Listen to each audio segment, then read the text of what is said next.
On this Ukrainian battlefield, a Chinese-made drone strikes with precision, yet its design mirrors an American prototype. This isn't about theft, but reveals a deeper truth. Modern warfare rewards production speed over originality. Defense analysts confirm copied systems often reach frontline units 18 months faster than authentic counterparts, fundamentally changing combat dynamics. Inside these nearly identical factories in Texas and Shenzhen, the real secret emerges: production lines using the same German robotics. While patents focus on minor design differences, military procurement officers prioritize output metrics.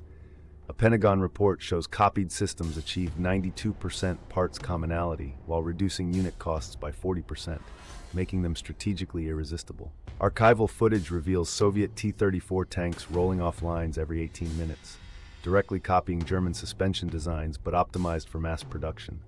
Historians note that while Panther tanks took 3x longer to build, T-34s overwhelmed them through sheer volume. This pattern repeats today. Defense budgets now allocate 73% to production, scaling versus 27% for R&D. MIT's Arms Production Index reveals a shocking trend. Developing an original weapon system costs $18 on average, while reverse engineering with production adaptations requires just $4. This explains why 68% of copied systems enter service first. As defense economist Dr. Lisa Yang states, the real intellectual property isn't the blueprint, it's the supply chain mastery. Recent conflict zones demonstrate this principle. Turkish Bayraktar drones were reverse engineered by 3 nations within 8 months, with improved production rates. Defense journals confirm these clones maintained 87% effectiveness while costing 60% less. The original manufacturer's response? They licensed production technology, prioritizing profit over patents. NATO's 2023 weapons testing provides definitive evidence.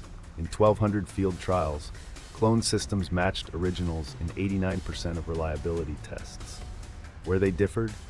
Maintenance intervals were 30% shorter, a trade-off militaries accept for frontline availability. As a Ukrainian battalion commander admitted, we'd take 10 good copies over 5 perfect originals any day. Satellite imagery reveals why copying succeeds.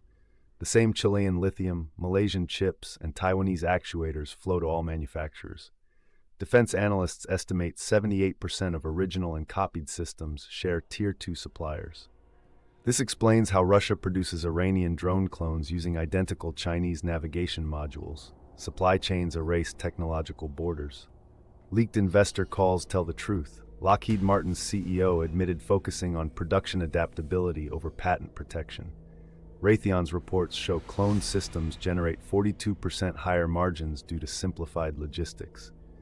As defense stocks analyst Maria Chen notes, Wall Street rewards output predictability, not engineering heroics. Independent stress tests debunk the inferior copy myth. Cloned armored vehicles endured 27% longer in sand trials than originals by simplifying designs. Artillery shells showed matching precision rates while using cheaper alloys. Defense consultant James Lee concludes, originality often means over-engineering. Standardization creates battlefield resilience.